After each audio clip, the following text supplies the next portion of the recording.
Genesis chapter 1. In the beginning God created the heavens and the earth. Now the earth was formless and empty. Darkness covered the surface of the watery depths, and the Spirit of God was hovering over the surface of the waters. Then God said, "Let there be light," and there was light. God saw that the light was good, and God separated the light from the darkness. God called the light day, and the darkness he called night. There is an evening, and there is a morning, one day.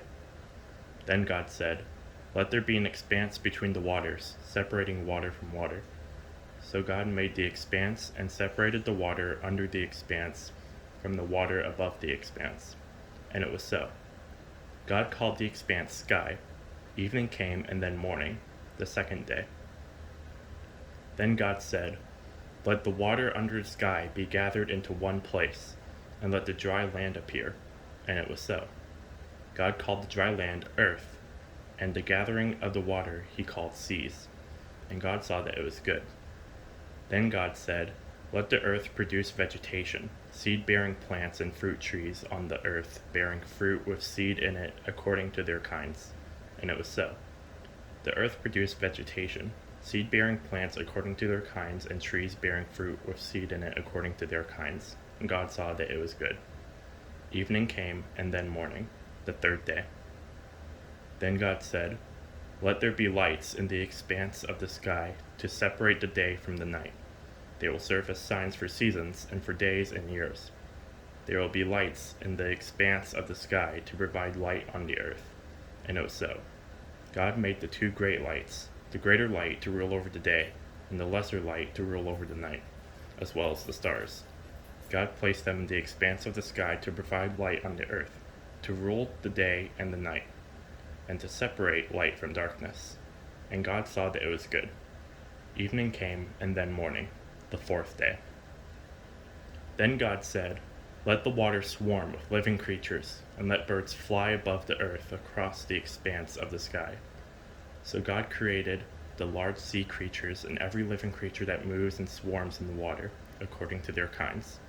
He also created every winged creature according to its kind, and God saw that it was good. God blessed them. "Be fruitful, multiply, and fill the waters of the seas, and let the birds multiply on the earth." Evening came, and then morning, the fifth day. Then God said, "Let the earth produce living creatures according to their kinds, livestock, creatures that crawl, and the wildlife of the earth according to their kinds." And it was so. So God made the wildlife of the earth according to their kinds, the livestock according to their kinds, and all the creatures that crawl on the ground according to their kinds. And God saw that it was good. Then God said, "Let us make man in our image, according to our likeness. They will rule the fish of the sea, the birds of the sky, the livestock, the whole earth, and the creatures that crawl on the earth." So God created man in his own image. He created him in the image of God. He created them male and female. God blessed them, and God said to them, "Be fruitful, multiply, fill the earth, and subdue it. Rule the fish of the sea, the birds of the sky, and every creature that crawls on the earth."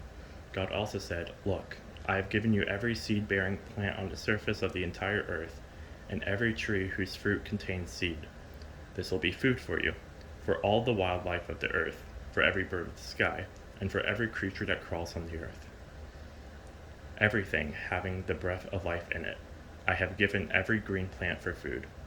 And it was so. God saw that he had made, and it was very good indeed. Evening came, and then morning, the sixth day.